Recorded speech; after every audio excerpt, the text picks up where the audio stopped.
Welcome to one of the darkest chapters in the history of the Ozarks.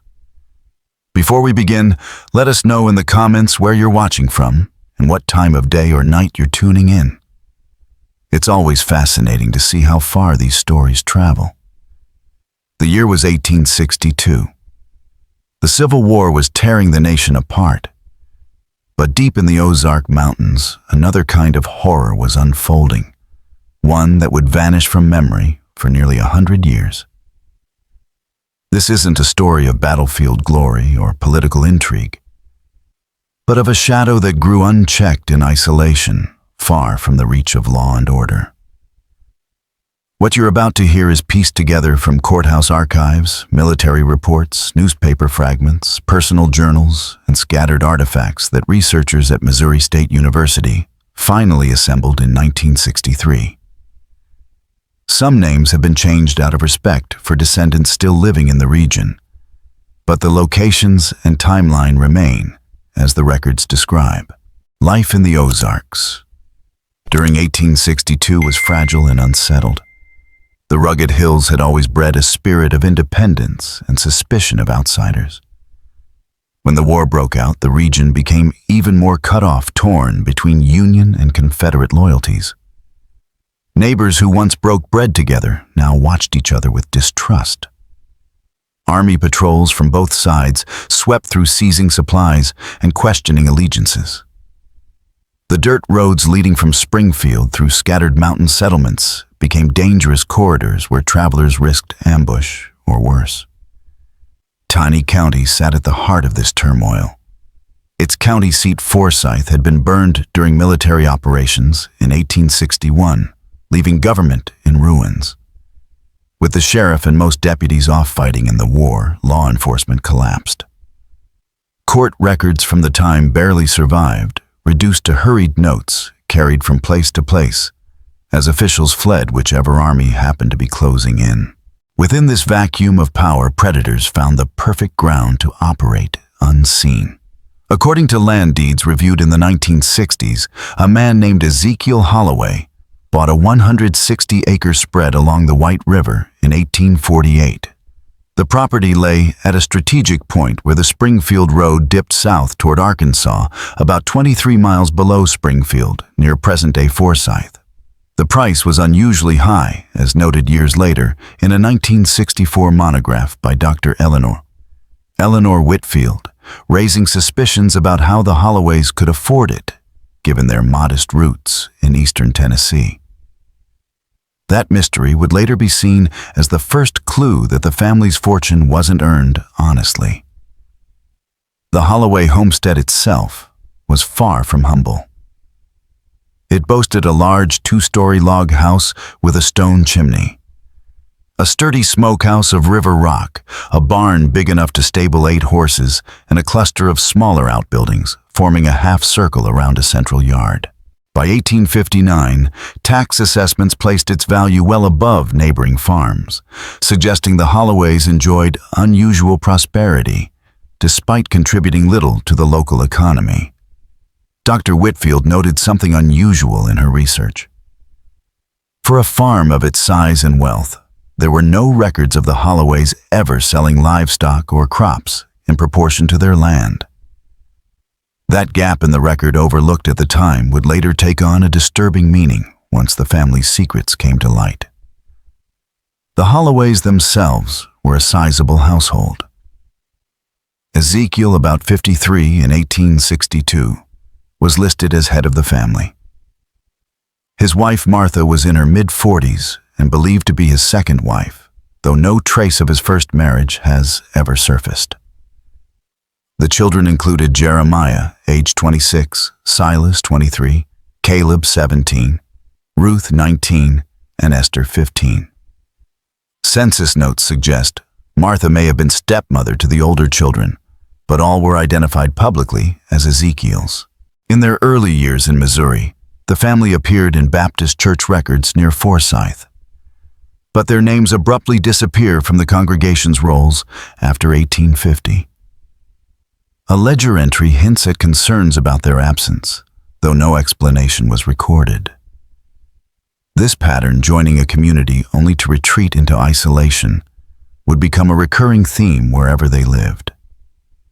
What we know of the Holloways' presence in Taney County comes mostly from neighbors who later gave statements after the family's activities were uncovered. Thomas Wilkins, a farmer just 3 miles away, recalled in 1863 that the Holloways kept to themselves. Ezekiel came to town every few weeks, always civil and always paying in good coin. Martha and the daughters appeared only rarely, quiet and reserved, while the sons were seen even less often, strong young men who never said much and left no impression.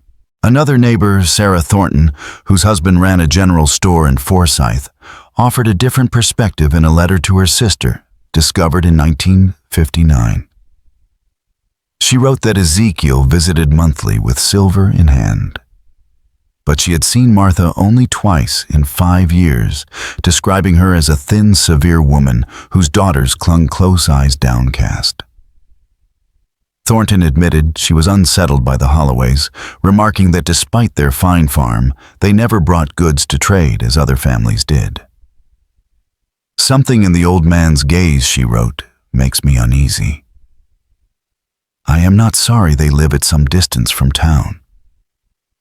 The same eerie impression was echoed by William Cartwright, who carried mail along the Springfield-Forsyth route before the war interrupted service. In an 1867 interview, he remembered the Holloway farm as strangely silent. Where most homesteads rang with livestock laughter and labor, theirs seemed still watchful. He delivered mail there only a handful of times over 3 years. But each time Ezekiel was waiting at the road, as if he knew the exact moment he would arrive. Cartwright was never invited beyond the gate. The Holloways rarely received letters, and when they did, they came almost exclusively from Tennessee or Arkansas. In March of 1862, the Battle of Pea Ridge marked a turning point in the Western theater of the war, securing Missouri for the Union. But that victory brought unintended consequences to the Ozarks.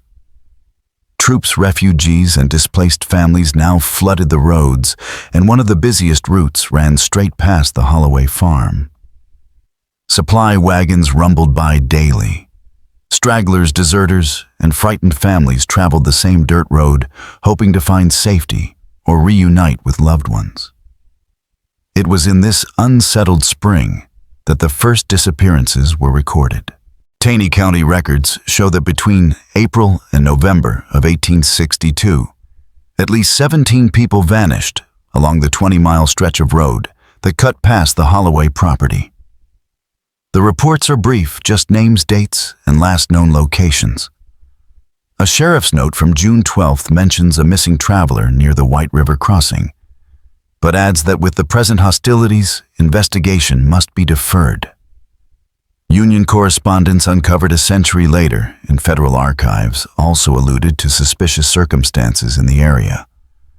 But with war raging across Missouri and Arkansas, no one had the time or the men to look closer.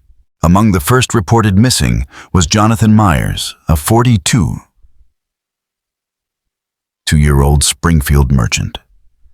On April 23, 1862, he set out for Batesville, Arkansas, to inspect his warehouse. He never came back. A cavalry patrol recalled seeing a man who fit his description near the White River, but no further trace was ever found. His personal effects, however, were later recovered from the Holloway farm. That summer, the Ballard family, Samuel, 35, his wife Elizabeth, 32, and their 2 children, William, 9, and Mary, 6, fled north after their farm near Batesville was destroyed. They planned to stay with relatives in Springfield and were last seen passing through Forsyth in early June. They never arrived. Years later, items of children's clothing found at the Holloway place were identified by Elizabeth's sister as belonging to William and Mary. Perhaps the most haunting case was that of Emma Whitaker, a 19-year-old school teacher from Harrison, Arkansas. When her school closed due to the war, she set out to return home to Springfield. In a letter dated July 18, 1862, Her father wrote to military authorities in desperation, explaining that Emma had arranged passage with a trader heading north and was expected to arrive by mid-July. She never did. A locket containing her portrait, later identified by her grieving father, was recovered among the Holloway possessions. What made these cases so chilling was not only the sheer number of victims, but the cold, organized method investigators would later uncover. The Holloways were not simply killers. They treated their victims the way they treated livestock, systematically, with precision and without mercy. In 1957, during a renovation of the old Holloway property, a loose stone in the chimney revealed a hidden journal. Its pages, later analyzed by researchers who dated it to 1861 to 1862, contained some of the most disturbing evidence ever recovered from the Ozarks. The Holloways referred to their victims as provisions, selecting them for apparent health and size. Each entry followed the same grim structure: a short description of the individual, the date of acquisition, the method of processing, and the resulting yield. One notation read, "Male approx. 30 years good condition yielded 67 pounds of usable product." Another recorded female older, less satisfactory yield, but bones made excellent stock. The cold precision of these records shocked even seasoned investigators. Dr. Theodore Montgomery of the Smithsonian, who examined the journal alongside skeletal remains, recovered from the site, concluded that the Holloways displayed a complete moral disconnection from the humanity of the victims. Their entries, he wrote, could just as easily have described the slaughter of cattle or hogs. The journal, now locked away in the Missouri State Archives, contains roughly 40 entries over an 18-month span. Some even detail experimentation, as if refining a craft. A September 1861 entry observed young male subjects provide optimal ratio of muscle to fat. Processing should commence within 4 hours of acquisition to ensure quality. In January 1862, another note praised a winter preservation method using snowpack and salt, recording that a sample from November remained in excellent condition after 60 days. In the war-torn isolation of the White River Valley, there were few eyes to notice. Homesteads were miles apart, roads were dangerous, and with mail service disrupted and soldiers moving constantly through the region, the Holloways operated in near secrecy. Their neighbors were scattered, cut off, and powerless. Only one detailed account survives from someone who encountered the Holloways and lived to tell the tale. In 1863, a man named Jacob Cranston gave a deposition preserved in Union intelligence files. He recalled arriving at the Holloway farm near sunset. Ezekiel, splitting wood in the yard, welcomed him and offered food and a bed in the barn, warning of deserters and bushwhackers on the road. Cranston described the evening meal. The younger daughter served a stew, but didn't touch it herself, while Martha and the older girl lingered in the kitchen, silent and watchful. The son spoke in hushed tones he couldn't quite make out. During conversation, Ezekiel pressed him about where he was headed and who might be expecting him. When Cranston admitted he had no fixed destination, he noticed a change in the old man's eyes, a flicker that made him uneasy, even as the fire glowed in the hearth. Later, tending his horse in the barn, Cranston overheard two of the Holloway sons whispering. Their words were brief but unforgettable. "Prepare the smokehouse. Check the hooks." Sensing danger, Jacob Cranston slipped away in the dead of night. He abandoned his saddle and pack, choosing silence over the risk of waking the family. For nearly 2 days, he traveled on foot through the rugged Ozark wilderness before stumbling into a Union patrol. He told them of his suspicions, but his report, like so many others in that time of chaos, was filed away and forgotten until after the war. Another troubling account surfaced in a letter dated September 1862. Written by Mary Whittam to her brother in St. Louis, she described how her family's wagon had broken near a river crossing and a local household offered help. The father and sons repaired the wheel, while the mother and daughters served food. Whittem noted her children were unsettled by how silent the Holloway girls were, and later whispered that they had seen dark stains on the back of one daughter's apron. She brushed it off as the normal work of butchering, but her husband confided later that something about the farm seemed wrong. For all its apparent prosperity, there were no animals in the fields, no sound of livestock in the barns. They left in haste, her husband urging speed even as darkness fell. What finally exposed the Holloway homestead was not whispers of suspicion, but an accident of war. In December 1862, a Union cavalry patrol under Lieutenant Samuel Whitaker pursued Confederate guerrillas through the Ozarks. A winter storm forced them to seek shelter, and they came upon what seemed an abandoned farmstead. In his official report, Whitaker was measured in his words, noting only human remains in various states of preservation and evidence of systematic processing. But the truth preserved in a private letter was far more horrific. Sergeant James McPherson wrote to his brother in Illinois, later donating the letter to the Missouri Historical Society in 1958. He recalled arriving at the Holloway farm to find it eerily deserted, the chimney still warm, as if the occupants had fled only hours earlier. What they discovered inside, he wrote, made hardened soldiers recoil. The smokehouse contained meat not from cattle or hogs, but unmistakably human. Barrels in the cellar held preserved cuts floating in brine. In the barn, they uncovered watches, rings, spectacles and boots, personal effects neatly sorted and cataloged, as if each victim had been processed and inventoried. A trunk of clothing held garments of all sizes folded carefully, each tagged with what appeared to be a date. The most horrifying find lay beneath the cabin in the root cellar.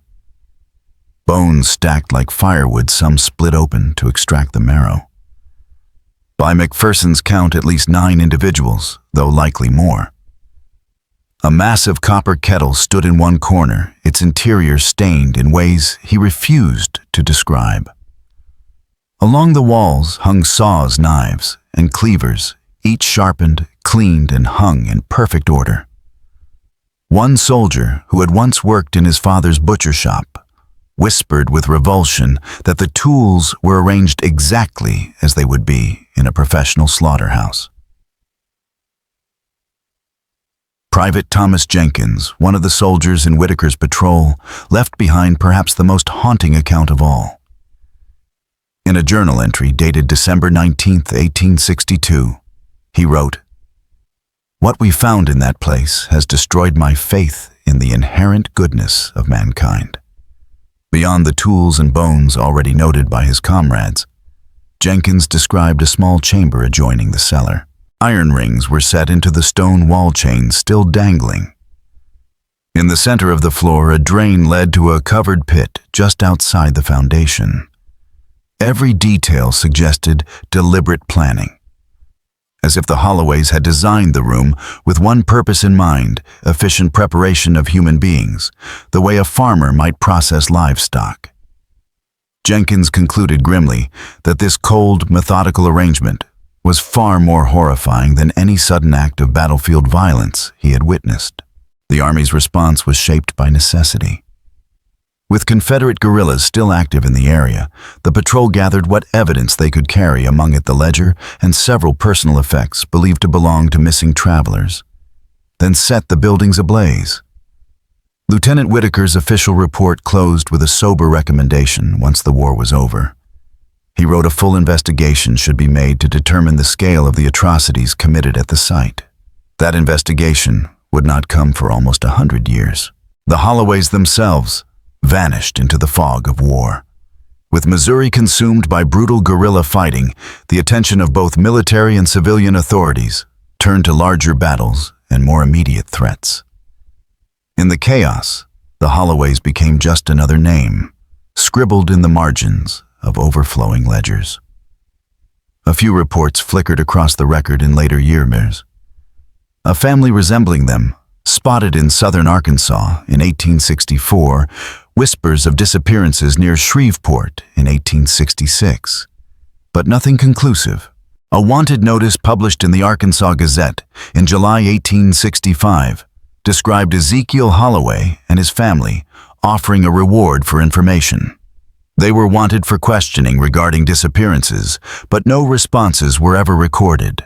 Slowly, the case slipped from official memory, surviving only in scraps of folklore and the scattered testimony of survivors. Yet, not everyone forgot. In 1967, researchers uncovered a memo in the archives of the Freedmen's Bureau dated March 1866. It instructed field agents in Louisiana and eastern Texas to remain alert for the Holloway family, known to have engaged in predatory activities in Missouri during the late conflict.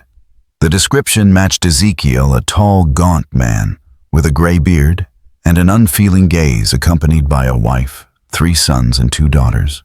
Whether they changed their names or simply moved farther south, the trail ended there.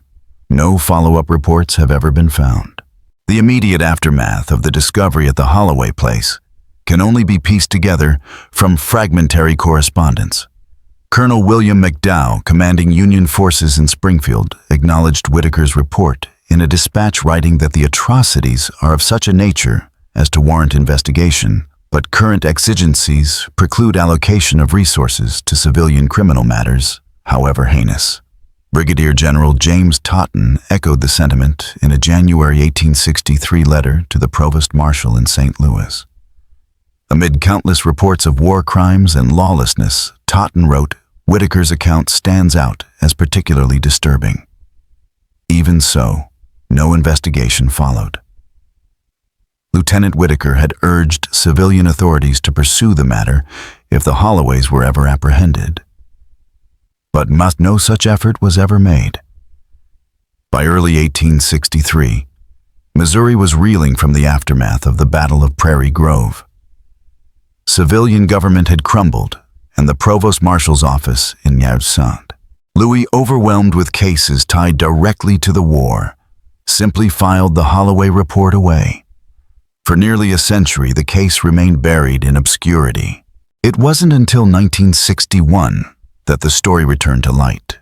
While researching Civil War-era crimes for her doctoral dissertation at the University of Arkansas, Dr. Eleanor Whitfield uncovered references to the Holloways in archival military correspondence.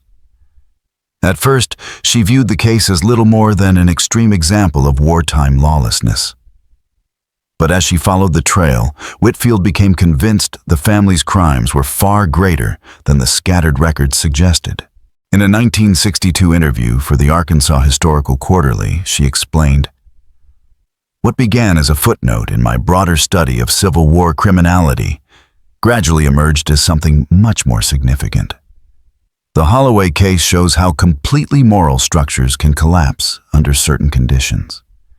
This family appears to have constructed its own moral universe separate from society while presenting a mask of normalcy to outsiders." Whitfield's continued research, blending archival evidence with archaeological work, pointed to a broader timeline. County death records hinted at unexplained disappearances in the White River region as early as 1854, years before the war. Many were attributed at the time to bandits or accidents. But when placed against the Holloway timeline, they seemed far less random. Even more disturbing disappearances followed the family's suspected route of flight after abandoning Missouri in late 1862. Proving these suspicions meant returning to the Holloway property itself. By then, the landscape had changed dramatically. After the homestead was burned in 1862, decades of erosion and regrowth reclaimed the land, and in the 1950s, the rising waters of Bull Shoals Lake swallowed much of the site. Undeterred, Whitfield secured funding from the University of Arkansas and permission from the Army Corps of Engineers to conduct limited excavations during the summer of 1963, when lake levels were lowest. The work was arduous. As Dr. James Thornton of the University of Missouri later noted, much of the site was permanently submerged, and what remained had been disturbed by dam construction and shoreline erosion. Even so, the excavation uncovered chilling confirmation of Whitaker's 1862 report. The stone foundation of the Holloway cabin and its outbuildings matched the military descriptions exactly.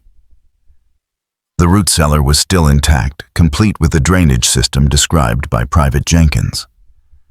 Among the debris were iron shackles hooks consistent with slaughterhouse use and fragments of tools blackened but still recognizable from the fire. Most unsettling of all were the remains. Human bones, some bearing marks of deliberate cutting, were recovered from the cellar. Though badly degraded by time, water, and fire, they bore silent witness to the crimes that official authorities had ignored a century earlier.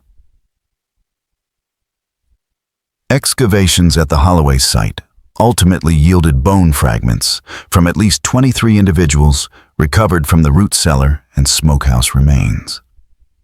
The Smithsonian Institution's Dr. Theodore Montgomery led the forensic analysis, and his findings left no doubt about the nature of the Holloways' activities. The bones bore unmistakable signs of systematic butchery cut marks consistent with livestock processing made with sharp, well-maintained tools handled by experienced hands. Some bones had been exposed to smoke and fire, others stained from brine preservation. The remains revealed a chilling cross-section of travelers, men and women, ranging from their teens into their 60s, along with 2 adolescents between the ages of 10 and 15. No infant or very young child remains were found, though Dr. Montgomery cautioned that this absence might reflect disposal methods rather than a deliberate choice of victims. Equally disturbing were the personal items recovered with the bones. Buttons, hairpins, dentures, and other small belongings had been carefully sorted and stored in wooden boxes, suggesting a ritualistic dimension beyond survival or pragmatism. A fragmentary journal nearly destroyed by decades of exposure contained what appeared to be recipes and preparation notes so grotesque that researchers refused to publish them directly. Dr. Eleanor Whitfield wrote only that the contents displayed a disturbing level of experimentation and refinement of techniques over time. From Whitfield's research emerged a portrait of the Holloways as a family unit operating with terrifying efficiency. They targeted travelers who appeared vulnerable, those journeying alone or in small groups unlikely to be missed quickly. Hospitality was their lure. In the isolated Ozarks, a warm meal and a place to rest could mean survival, and the Holloways exploited that trust to assess and ensnare their victims. The Civil War's chaos gave them cover, but evidence suggested they had practiced such predation long before the conflict began. Whitfield traced their origins back to eastern Tennessee, where county records between 1843 and 1847 revealed a similar pattern of unexplained disappearances. A sheriff's report from 1847 noted suspicions about a family named Holloway, after neighbors complained of smoke at unusual hours and strange sounds at night. The inquiry ended abruptly when the family left the area, but Whitfield argued that the Missouri atrocities were not a sudden wartime aberration. They were the continuation of a long-established pattern. Most disturbing of all was the evidence that every member of the family participated. A journal entry believed to have been written by one of the Holloway daughters described helping prepare the day's yield with the same casual tone a farm child might use to describe feeding livestock. The normalization of such acts within the family created what researchers described as a self-contained predatory organism, a social unit whose moral framework had been inverted. In 1966, Dr. Robert Lancaster of Vanderbilt University conducted a retrospective psychological assessment based on the historical record. He concluded that patriarch Ezekiel Holloway likely displayed traits consistent with what modern clinicians would call antisocial personality disorder. Lancaster wrote, "The apparent lack of remorse, The methodical nature of the killings and the transformation of the entire family into accomplices suggests a patriarch with extraordinary power to impose his will. Within the Holloway household, ordinary moral prohibitions were replaced by a utilitarian calculus in which human life was simply another resource. Lancaster's assessment also addressed the rare phenomenon of whole family criminality. In most cases, he noted some members remained passive or reluctant participants. The Holloways were different. The evidence suggested total involvement, each member contributing to the system in a way that blurred the line between family and conspiracy. What set the Holloway case apart from most known examples of family-based crime was the evidence of total participation. Not only the parents and older sons, but even the younger daughters appeared to have been involved. Whether this was the result of Ezekiel's coercion or the children being raised from birth inside a twisted moral system remains unclear. Either possibility is deeply unsettling. What became of the Holloways after they fled Missouri in December 1862 has never been definitively answered, but Dr. Eleanor Whitfield's research uncovered disturbing hints that their story did not end in the Ozarks. In the 1870 census, a family named Holland appears in northeastern Texas. Their ages and first names align almost exactly with those of the Holloways.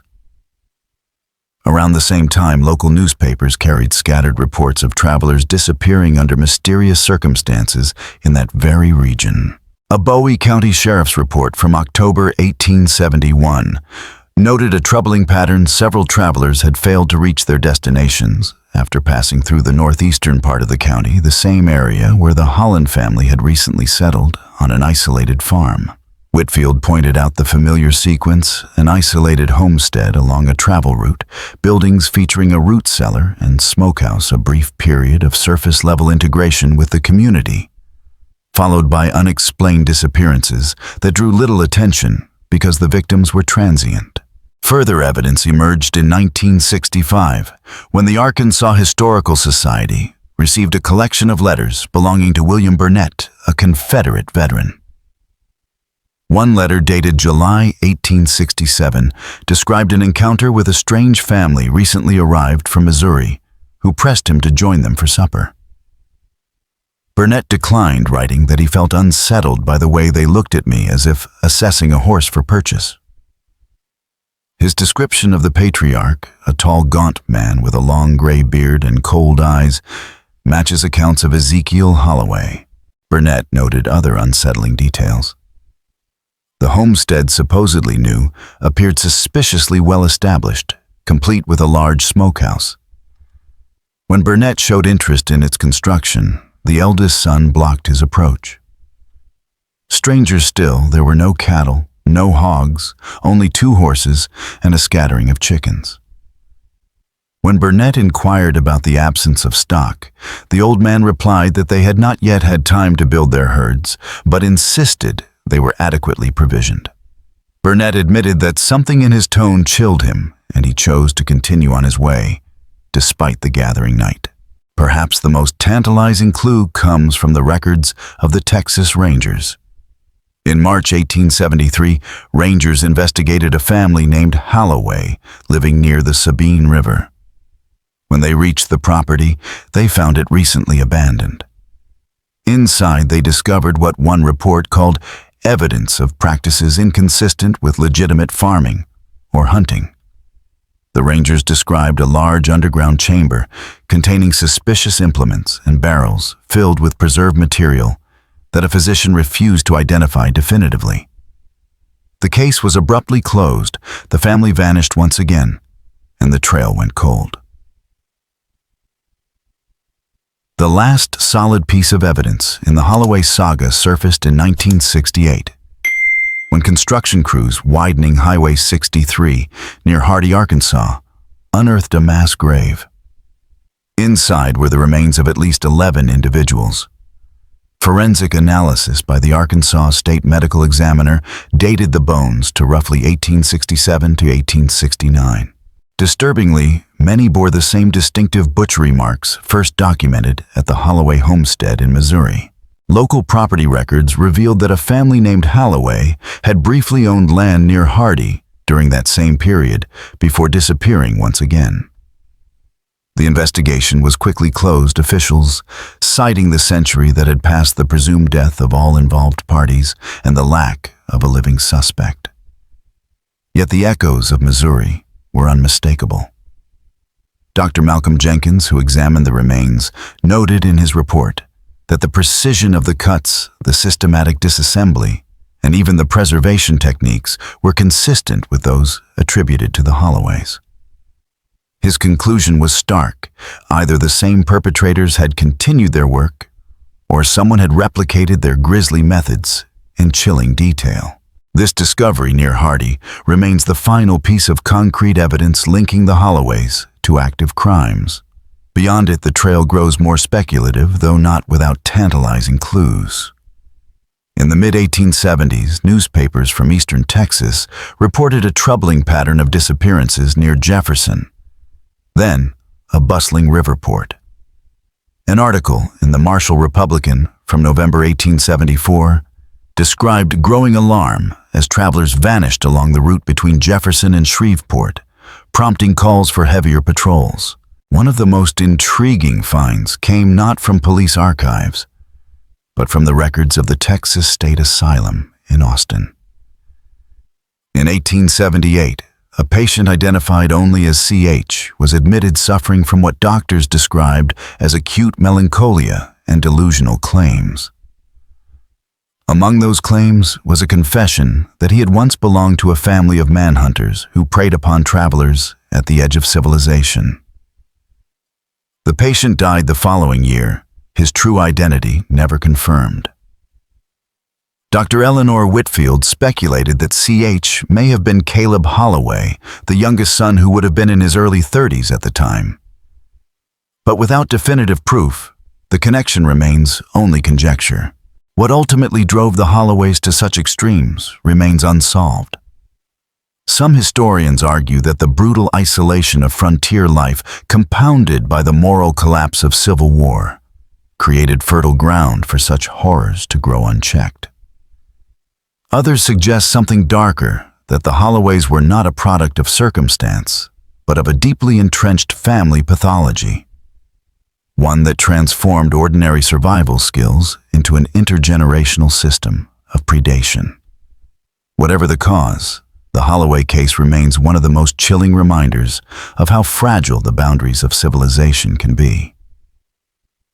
Some historians argue that the Holloways were simply a family with antisocial tendencies, their isolation magnifying traits that erupted when war created opportunity. Dr. Eleanor Whitfield, however, reached a darker conclusion in her 1964 monograph.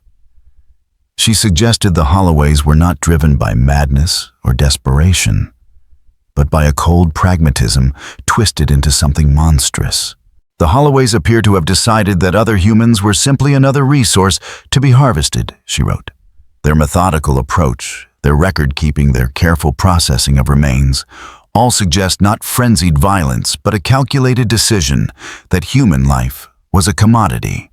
The Civil War, with its widespread dehumanization of the enemy and the collapse of social norms, may have simply provided further justification for practices they had already begun.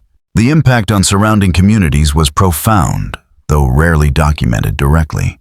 One letter from a Forsyth resident in 1863 mentioned that since the terrible discoveries at the Holloway place, neighbors had grown wary of both strangers and of those who offered them shelter. In a region where hospitality had once been essential to survival, trust had been shattered. Suspicion lingered for generations, reshaping the cultural fabric of the Ozarks. Today, the Holloway homestead lies beneath the waters of Bull Shoals Lake, inundated by the damming of the White River in the 1950s. The flooding occurred before the site's full archaeological significance was realized, erasing what might have been critical evidence. Perhaps it is fitting that this place of horror has been swallowed by water. Yet the story itself refuses to remain submerged.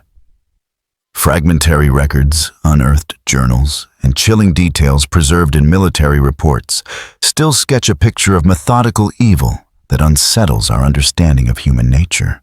Local folklore has woven the Holloways into legend. Fishermen on Bull Shoals Lake sometimes speak of strange lights or eerie sounds near the drowned foundations. Tales of hauntings where the family once lived.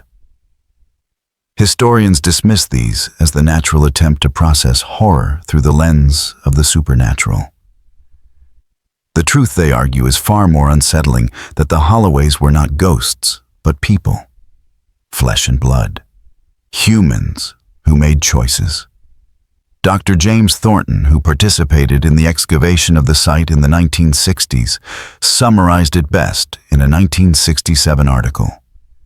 It is easier to imagine monsters or spirits than to confront the reality that ordinary families under certain conditions can create their own moral universe where atrocity becomes routine. Folklore surrounding the Holloways has long been steeped in the supernatural spirits of their victims seeking vengeance, whispers that the family possessed inhuman abilities, or that the land itself carried a curse. These stories, though vivid, serve an important purpose. They allow communities to push the horror into the realm of the otherworldly, making it easier to accept.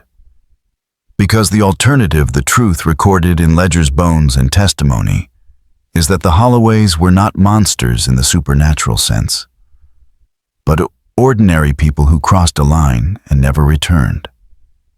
Their crimes were not wild frenzies, but acts of methodical calculation carried out with chilling precision. That reality is far more disturbing than any ghost story. As for the Holloways themselves, the trail fades after the grisly discoveries near Hardy, Arkansas in the late 1860s. Some researchers believe the family simply kept moving, shifting their name whenever suspicions grew too sharp. Others suggest a darker end, that they may have finally fallen victim to one of their intended targets. A newspaper from Shreveport, Louisiana, dated 1876, briefly reports the killing of an elderly man with a long gray beard found with his throat cut in a boarding house. No one in town knew him, and he had arrived only days before. The resemblance to Ezekiel Holloway is striking, but the evidence is too thin to draw a definitive link.